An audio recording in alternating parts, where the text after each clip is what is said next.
and welcome to Higher Ground Gaming. This is Eric. Today we're going to do another board game unboxing. This is a game called Bruxelles 1893, and it's by Pearl Games.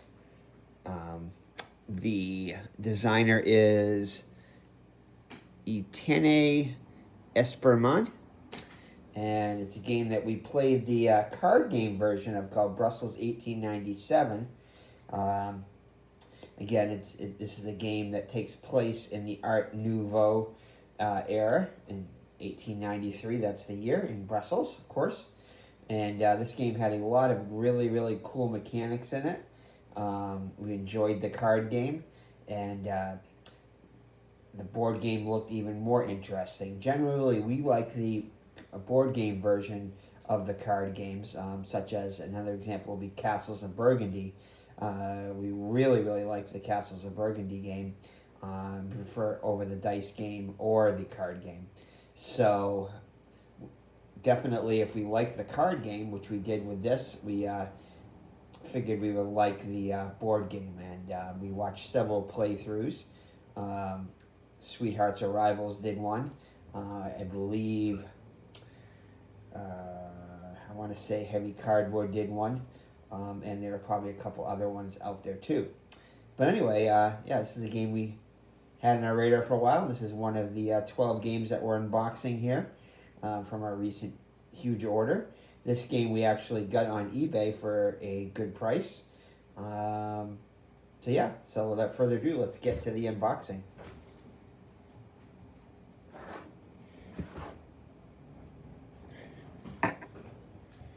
So, all right, I don't know how well you can see that, but I'll read it off quickly.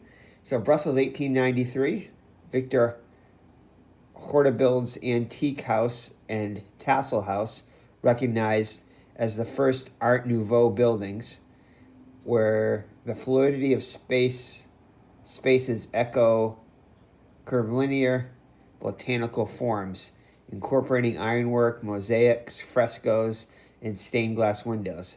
The same year, Paul Hanker erects his own house. The Belgian capital became the birthplace of this innovative movement that would make an impression of all of Europe and impact the greatest architects of Belle Epoque, I think it is. In this exciting strategy game, you play as one of the celebrated architects who made Art Nouveau famous in the Belgian capital.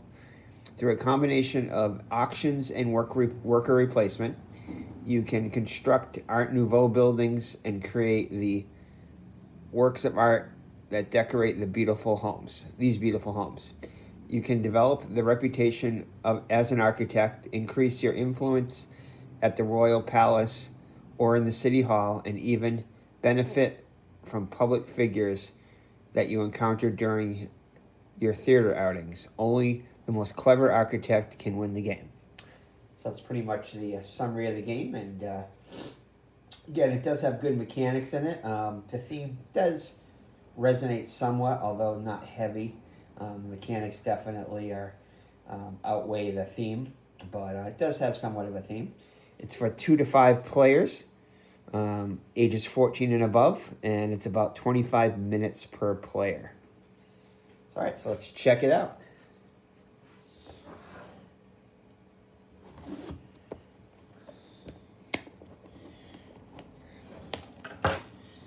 And that's an example of the game board here, and the other board here with the auction board, and then the player boards right here.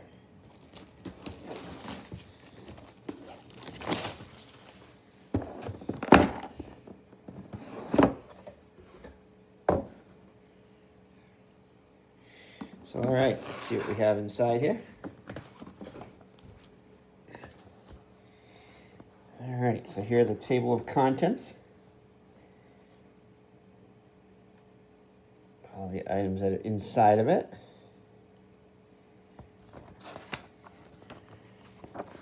And then the setup.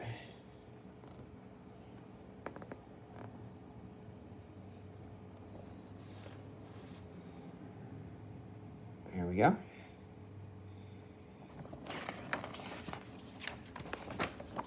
And how to play.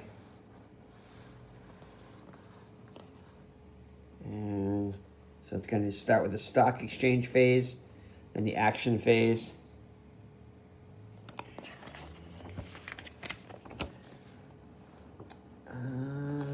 Yeah, these are the more the action phases, different actions you can take. Royal Theater action, materials action, construction action,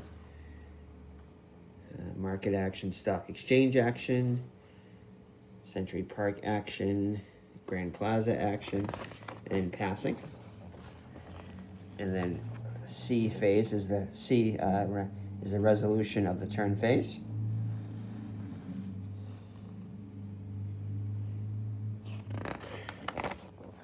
And then finally D is the end of game and the end of game scoring.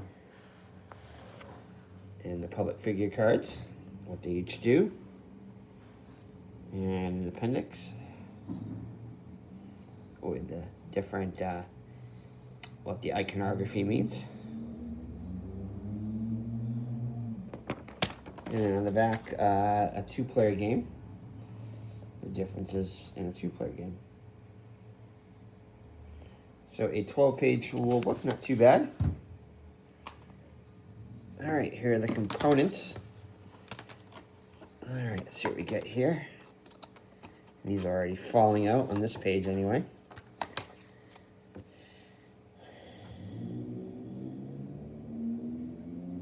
All right, so here is the tile for a building for the red player.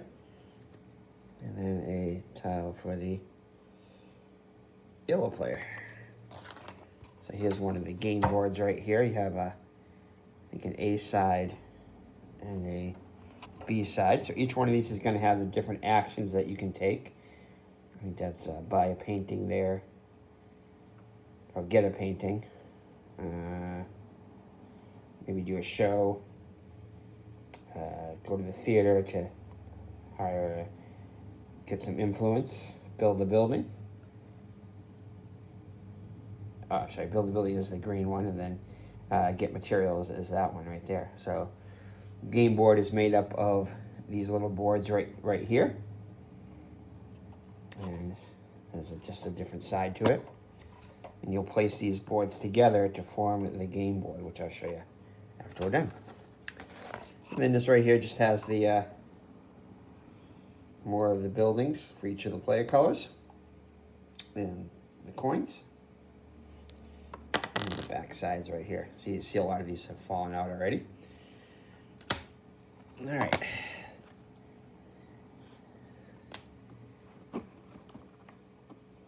Oh, I see. Okay. So they kind of like folded into each other here. So just some more of the parts of the game board. The game board you have to assemble, and more coins. I'll show you what they kind of look like after you put them together. And then these are just the 5 coins. And then these right here are going to go on the special wheel, materials wheel, which you'll use to build the buildings.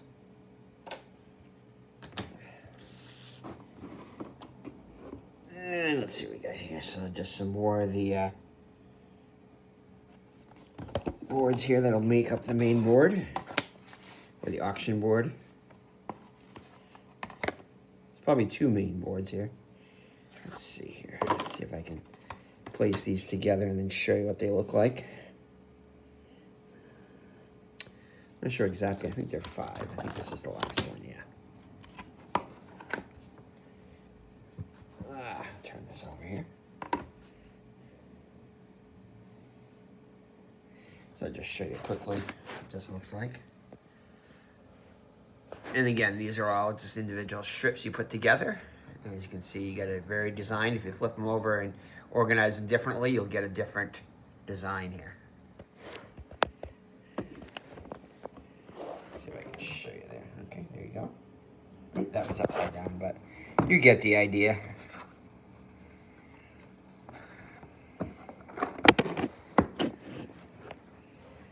All right, so those are the game boards there. And then here are the player boards, the individual player boards. So I'll show you what this looks like. So the iconography takes a little bit getting used to, but you have your A, B, C phases. And then your buildings will go on your board there, and you'll take them off in order to build it. So, for example, you'll have all 6 of your buildings on here. And as you uncover them, they cost more materials, and you'll get different points. And you have a track on the left so at the end of the game, you'll multiply how many buildings you did by how far up you're up on the track there. And on the right side, those are some multipliers for the different scoring areas. There you go. And then here's one of the main game boards here. Let's see if I can show you this once it's all set up. So that's the main, I guess you can call this the main game board. There's some more actions on this one. Some of the darker actions there. And then you place a tile in here to determine how much your paintings are worth when you sell them. And right here, it's like a clock. You'll get 2 hands of the clock there, and you'll put those little pieces I showed you earlier. I'll show you an example of one. You'll put them all around here. And they have all the different materials here, which you'll put around.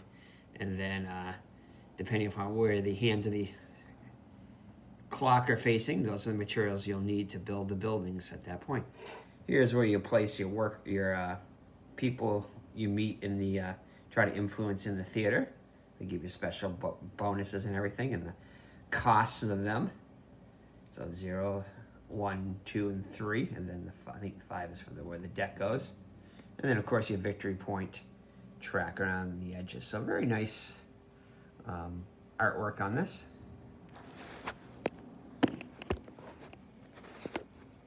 And this looks like a couple more things. Actually, quite a few more things.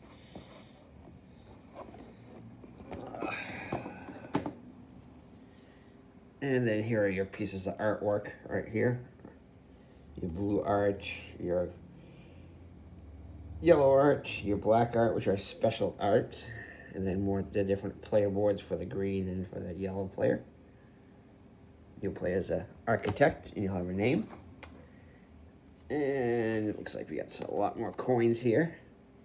Under the player board in orange.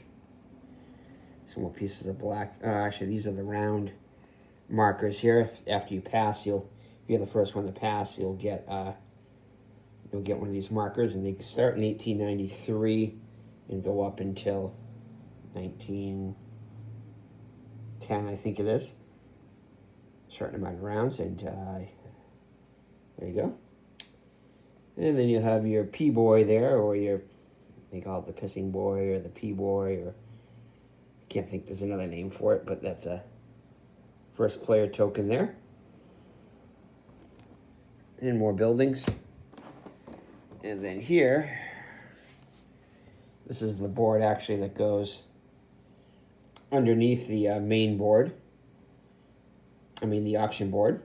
And it'll determine what bonuses you get if you win the column. If you bid the most in that column, you'll get a certain amount of bonuses. And, of course, your player bags. Extra player bags. And then all your different types of meeples. So these they look similar to the ones in Fresco a little bit. So I can show you a couple of them. And then you have I think white are your inferior materials, and the other colors are your noble materials. You'll get extra points if you build it using all noble materials. And there you go. They're all wooden. And then, your regular player discs. So, big bag of these. And then finally your cards, which again have your bonuses in them. And they're multi-use cards, which you can use either for an immediate action or for endgame scoring. And they also help determine the start player for the next round. So I'll show you these. So These will go at the bottoms of each of the tracks, and only a certain amount of the board is available during each round, in which you're going to do the auctioning on the spots, different spots, so different parts of the board will be open. And you put your buildings, you can build buildings and put them on there and get bonuses for people using your spots and so forth. But, so this is one of the scoring columns that you have here. And you can either use it for an immediate effect to go up on this track one. This right here, you'd slide in the side of the player board and it would go for, it would be a multiplier. And then here, this peeing boy there, whoever has the most of those becomes the first player in the next round. So if you win these, you can get different amounts there. So, yeah, so these are similar here, and then they'll be different. This allows you to go up twice there, or double bonuses there, but doesn't have any peeing boys there. This one has 2 peeing boys, or you can go up on either one of these tracks. Or this is actually getting an extra player, because initially you start with 2 of your players either in government service or in jail or something like that, and you have to, you can get them freed out through different actions. And then, let's see here, this one you get 2 workers. Notice you get 2 workers, 2 extra workers, 2 extra points, but you don't get any bonuses up here. And this one you get double bonuses up here, but only 1 thing here and nothing down here. So they all vary. And your bonuses that you get.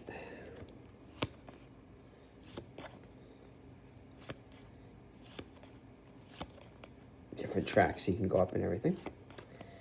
And then here are your, I think these are the stock market cards.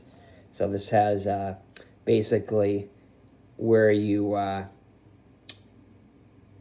how much you get if you go to the stock market, how many coins you get. And then here, depending upon what's 2, 3, 4, 5 players, you use what's like a, kind of like a little T-square, like a little L-shaped item, like this right here, piece of cardboard. And you use that to place it on the board to block off certain areas of the board. And this just determines the coordinates that they go in. You have a choice of 2 different coordinates. Like if it's a 2-player game, you can either place it at 1, 2, or 2, 1. And whenever you place that little L-shaped thing, which creates the biggest space, that's what you would use. So you have a couple of choices there. And then these are just the different varying ones that you can do.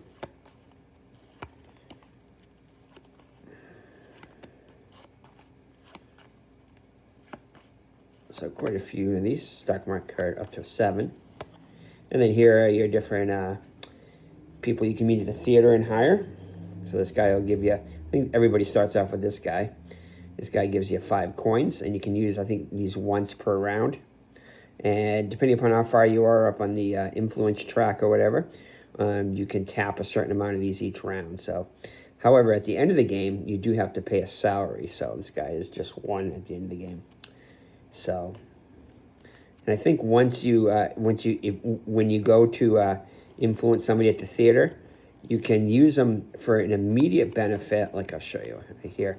Like I think this guy, you can either use him once and then discard him. So get 2, I think these are inferior goods, and then discard him. Or you can choose to keep him and use him every round, but you have to pay 2 at the end. So they give you different benefits depending upon what guys you have. This guy allows you to exchange materials. So an inferior and a prestige good, I think, something like that, you can trade for, or prestige good, you can trade and get 2 of them goods. So he gives you more, better quality and more goods. This guy allows you to go up on a track. This guy, another guy lets you go up on a track every round. Every round you can do this. This guy allows you to get a worker back. When I played the card game, I used these quite a bit. But there are certain things in the card game, aspects of the card game, that aren't implemented in the board game. That's why I wanted to get the board game, to try all those other things. But a lot of it does get implemented, but there are some things that are missing.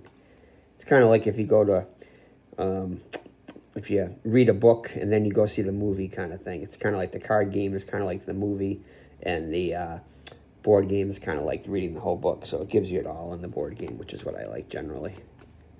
Although the card game does flow pretty fast, so it is a little bit more streamlined. All right, and then these are just the gold cards, or whatever they're called. And that is pretty much it. Let's see if there's any. Oh, looks like one other thing inside.